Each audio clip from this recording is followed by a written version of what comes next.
comment est venue cette passion pour les films de vampires? Eh ben écoute, elle est venue très très tôt, quand j'étais gamin. Parce que je me souviens, à l'époque, je devais avoir peut-être 10 ans, 12 ans maxi. J'avais vu un extrait de Dracula avec Christopher Lee à la télévision. Ça m'avait complètement enthousiasmé. Tu te souviens, c'était quoi le gars de Dracula? Ça devait être le cauchemar de Dracula le plus connu. Et le problème, c'est qu'à l'époque, ces films étaient interdits aux moins de 18 ans. Donc j'avais absolument pas le droit de les voir. Donc ça donnait d'autant plus envie de les voir. De les voir, oui, comme d'habitude, de toute façon. Et donc, en attendant de pouvoir les voir au cinéma, je me suis rabattu sur la littérature fantastique. Donc c'est là que j'ai découvert que Dracula, au départ, c'était un livre avant d'être un film. J'ai découvert Edgar Poe, j'ai découvert toute cette littérature fantastique qui est formidable. Qui ont fait des livres incroyables, parce qu'à l'époque, il n'y avait rien.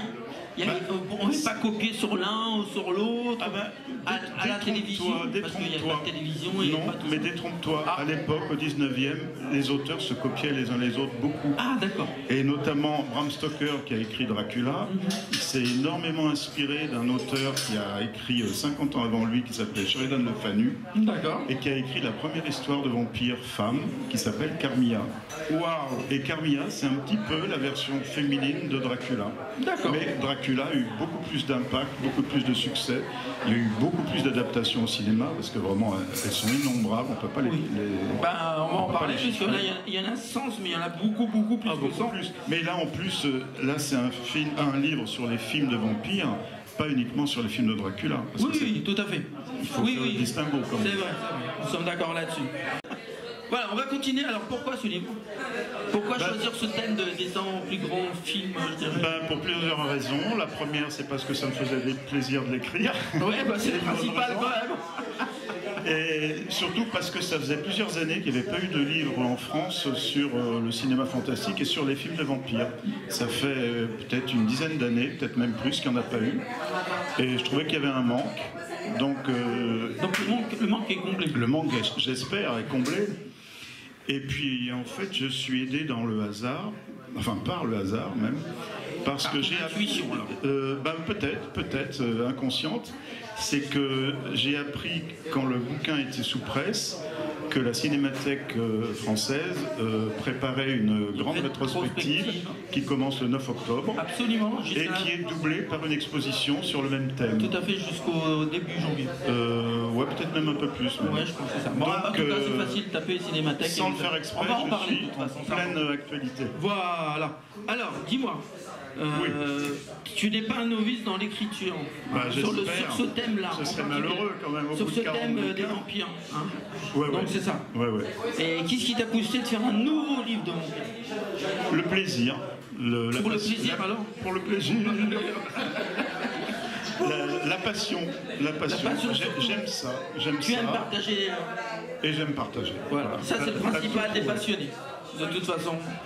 Et ici vous êtes à la bonne école. Une passion, il faut la faire partager. Toujours, sinon ça ne sert à rien. Non. Alors dis-moi, moi je suis un peu surpris sur ton classement, parce que je vois des noms en anglais, des noms en français mélangés. Donc c'est par ordre alphabétique, pourquoi? C'est par ordre alphabétique, par simplicité, parce que c'était le plus évident pour le classement. Mais par contre, le fait ce que tu dis est très juste, tous les pays sont représentés. Parce que justement, ce qui est extraordinaire avec les films de vampires, c'est qu'il y en a dans toutes les filmographies mondiales. Il y a des films égyptiens, il y a des films chinois, il y a des films irlandais, il y a des films indiens, pakistanais. Ok, d'accord. Mais c'est vrai, j'ai tenu aussi effectivement à ce qu'il y ait des... Mais est-ce que tu as tenu que pratiquement les grands pays sont représentés? C'est pas la question des grands ou des petits, c'est la question de la multiplicité des pays. C'est que, effectivement, cette filmographie, on la retrouve partout. Et par exemple, pour te donner un exemple précis, j'ai découvert, pendant que je faisais le livre, un film portugais qui date de 2011, donc c'est pas si vieux que ça, qui s'appelle Le Baron, qui est un pur chef-d'œuvre, qui n'est jamais sorti en France malheureusement. Et comment tu l'as trouvé? Par hasard, c'est un copain qui m'en a parlé, parce que j'ai des amis au Portugal et ils m'ont parlé de ça, et du coup je me suis intéressé. Et c'est un film en noir et blanc, qui est absolument sublime, qui est parlant. C'est marrant parce que 2011 en noir et blanc c'est plutôt rare. Et bien justement c'est ça qui était intéressant. C'est ça l'intérêt aussi de ce film. Parce qu'en plus je trouve que le noir et blanc ça va très très bien avec le fantastique. Ça crée l'angoisse davantage. Ouais. Et visuellement, c'est beaucoup plus beau en fait. Et puis c'est romantique. Et Ouais, absolument. ça renforce avec la fameuse cape de Christopher Lee, Oui, qui est magnifique, hein, et qui marque énormément les. Comment tu as fait ton choix de ces 100 films? Ça a dû être très difficile. Alors ça a été très difficile parce que j'en avais écrit beaucoup plus de fiches. Et Il donc, y a combien de films de vampires? c'est un truc quoi, il y en a 500, 1000? Oh non, par milliers. Par milliers. Par milliers, carrément. Parce qu'il y a des chefs-d'œuvre, mais il y a des daubes. Il y a vraiment des. Ouais, nous parlerons du fameux film français avec les Charlots. Non, Non, je c'est pas une daube, je celui-là. m'y refuse. Quel film! Oui, non, c'est une catastrophe. C'est une catastrophe ce film.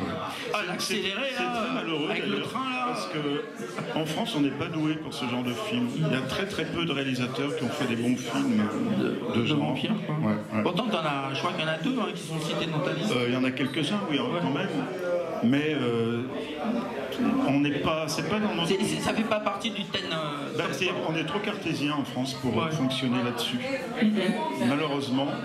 Et c'est paradoxal parce que le public, lui, fonctionne. Tous les films anglo-saxons d'épouvante fantastique, ils font un carton en France. Mais les Français sont.